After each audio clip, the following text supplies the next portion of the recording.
Muy bien, estudiantes, ya estamos en lo que es el tema de óptica, donde pues la óptica no es otra cosa más que el estudio de la luz. Y pues obviamente la luz tiene ciertos fenómenos como son la reflexión, la refracción, la dispersión, la interferencia, la polarización, la difracción, el efecto fotoeléctrico, el efecto Compton y la producción de pares. La óptica se subdivide en tres grandes ramas, la cual es óptica geométrica, la cual estudia la reflexión, la refracción y la dispersión de la luz. Aquí en esta imagen pueden ustedes observar que se llama óptica geométrica porque la luz al momento de que va viajando pues genera ciertas figuras geométricas y pues obviamente pues para poder saber el camino de esta luz, sus velocidades, pues podemos estudiar estas figuras geométricas y así poder deducir muchas situaciones que ocurren con la luz. La siguiente rama es la óptica física, la cual trata de la difracción, interferencia y polarización de la luz, y la cual pues obviamente se puede estudiar a la luz como si fuera una partícula o como si fuera una onda, ya que pues obviamente la luz tiene esa peculiaridad que puede ser pues de dos formas. La óptica cuántica pues también ve lo que es el efecto fotoeléctrico, el efecto Compton y la producción de pares. Y pues la óptica cuántica, como su nombre lo indica, pues ya es a nivel atómico. Aquí ya vemos la luz como una partícula, ya vemos a la luz utilizando lo que es la velocidad de la luz, que son 300,000 kilómetros por segundo.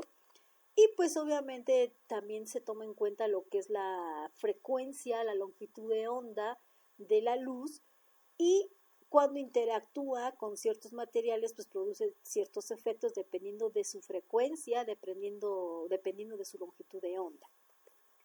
La luz es la parte de la radiación electromagnética que puede ser percibida pues por el ojo humano y por otros animales, ¿no? Pero se podría decir que la luz pues, se considera como parte del campo de las radiaciones conocido como el espectro electromagnético, mientras que la expresión luz visible pues obviamente señala específicamente pues aquella radiación que solo el ser humano puede ver. Este espectro que se le conoce como el visible o la luz visible pues solamente es una pequeñísima, minúscula fracción de lo que es el espectro electromagnético, ya que pues el espectro electromagnético va desde el ultravioleta hasta el infrarrojo, y pues obviamente el espectro visible solamente va desde los 400 a los 700 nanómetros. Entonces se podría decir que si comparados o tomando como referencia el espectro electromagnético, pues el ojo humano es ciego, porque solo ve una minúscula, pequeñísima parte de lo que es el espectro electromagnético. La luz, pues como todas las radiaciones electromagnéticas, pues está formada por partículas elementales que no tienen masa ni tampoco tienen carga eléctrica y se llaman fotones.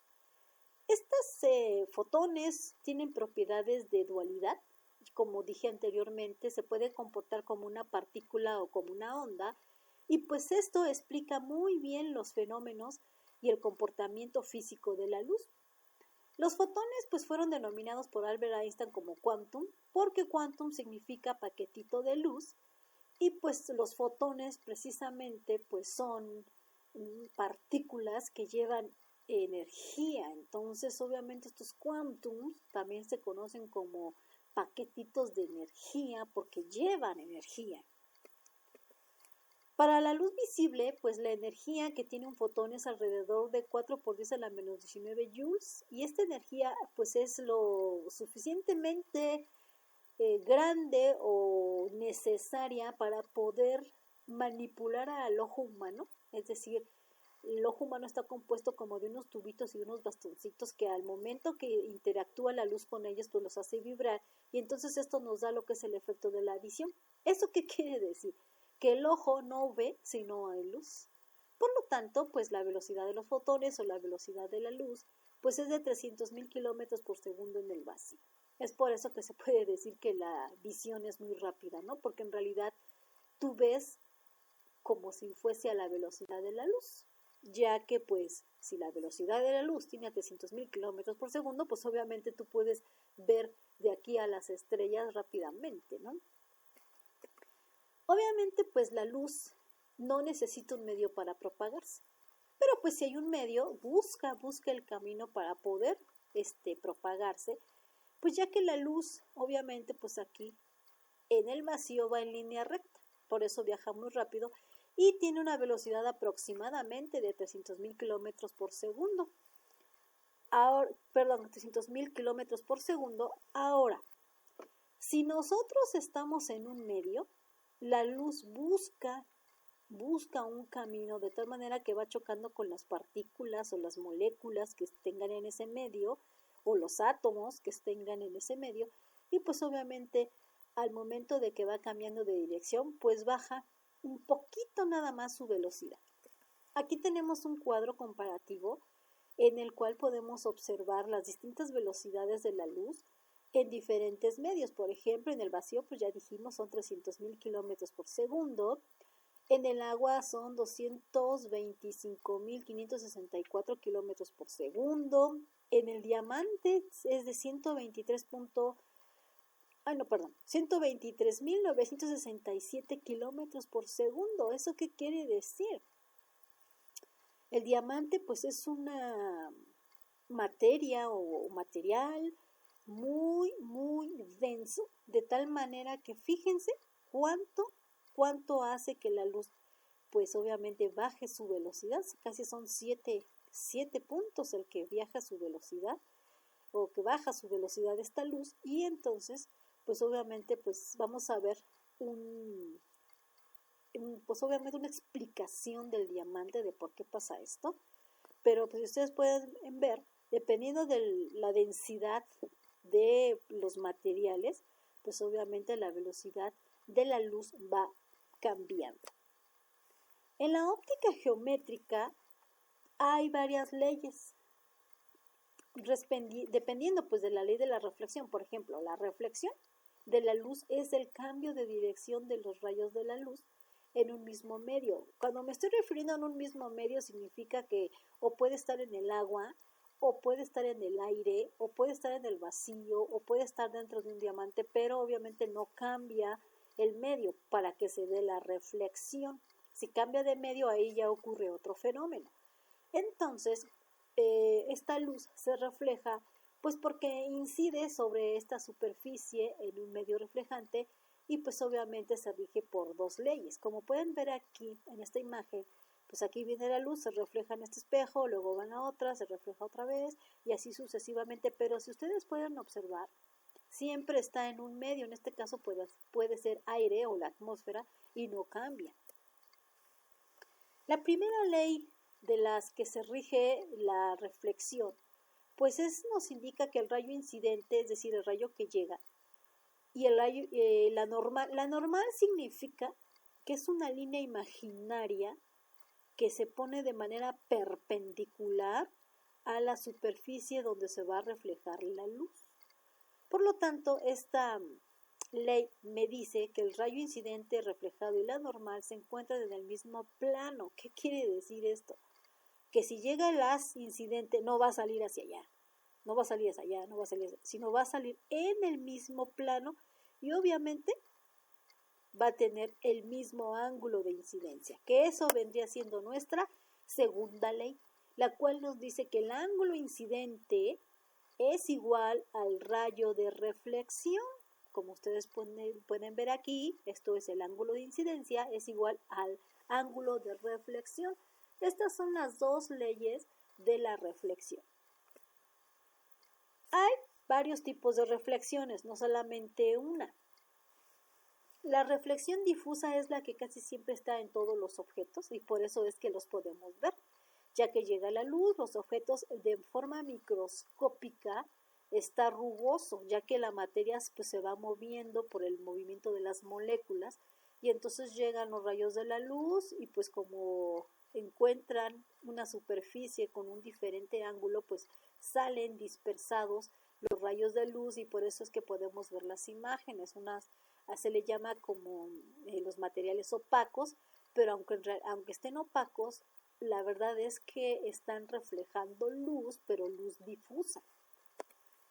En la reflexión especular se le llama así porque obviamente los rayos de luz son pues sí, paralelos entre sí y salen con el mismo ángulo que llegó. Aquí en la reflexión especular es donde se da y se aplica lo que es la ley de las leyes de la reflexión. Aquí no se dan las leyes de la reflexión, pero aquí sí. Ahora bien, la reflexión nos da varios fenómenos. Uno de ellos es la reflexión interna total, en la cual, por eso es de que el agua se ve muy brillosa a veces, porque obviamente la luz emitida dentro del agua se refracta en parte y se refleja. Reflejar pues quiere decir que con el mismo ángulo que sale, o que sí que sale, pues se refleja en el agua y por eso se ve brillosa. Ahora, esta reflexión es parcialmente en la superficie y obviamente pues las líneas punteadas, estas líneas que están aquí, muestran la dirección de la luz si no se reflejara. Ahora bien, esta reflexión interna total pues obviamente pues hace que la luz se refracte, es decir, que cambies de caminito, porque la luz siempre va en línea recta, pero si se topa con algo con lo cual se refleje, va a cambiar su dirección, y entonces obviamente eso se le conoce como refracción, que más adelante vamos a ver. Y esta luz reflejada, más allá de un ángulo que se le conoce como el ángulo crítico, que su valor equivale a 48 grados, pues obviamente se refleja de forma interna y entonces la luz ya no sale, y es por eso que podemos a veces nosotros ver hacia la profundidad de algún lago, porque pues la luz se está reflejando por dentro. En las fibras ópticas también existe este fenómeno que se le conoce como reflexión interna total, y pues es por eso que la luz no se sale.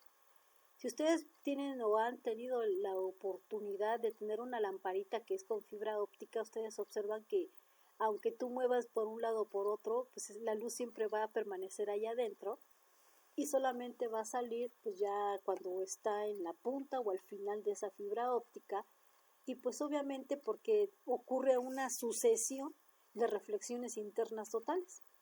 Aquí llega la luz, sería un rayo láser, se pega aquí en la superficie, se refleja, pega en la otra superficie, se refleja, y así sucesivamente se va reflejando internamente, ya que la fibra óptica tiene la peculiaridad de que siempre está ahí el ángulo crítico. Es decir, manipula la luz de tal manera, por su densidad de la fibra óptica, que obviamente el ángulo de incidencia siempre sea de 48 grados para que exista esta reflexión interna total y entonces la luz no salga de la fibra, y por eso es de que se puede dar estos fenómenos. Pasemos a lo que es la refracción. La refracción pues no es otra cosa más que el cambio de la dirección del movimiento ondulatorio que ocurre tras pasar de un medio a otro, en el que se propaga con distinta velocidad y se rigen por dos leyes. En otras palabras, la refracción es otra cosa más que el cambio de dirección de la luz o el cambio de la trayectoria que lleva la luz, y esto se ocurre por la diferente densidad de los medios. Estos medios tienen que ser, claro, transparentes para que eso pueda ocurrir, o translúcidos.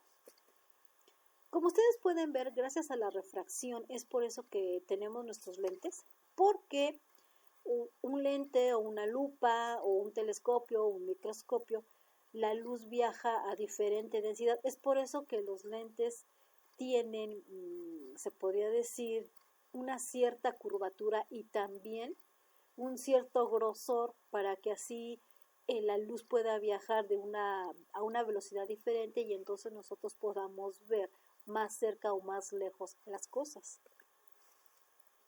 Otro fenómeno que también se da con la refracción es cuando nosotros ponemos pues en una taza o en un vaso transparente pues un popote y vemos que el popote pues se podría decir que en esta parte punteada ahí se debería de ver el popote, pero en realidad nosotros vemos como que se quiebra el popote, pero en realidad es por el cambio de la dirección de la trayectoria de la luz, es decir, el cambio en su velocidad.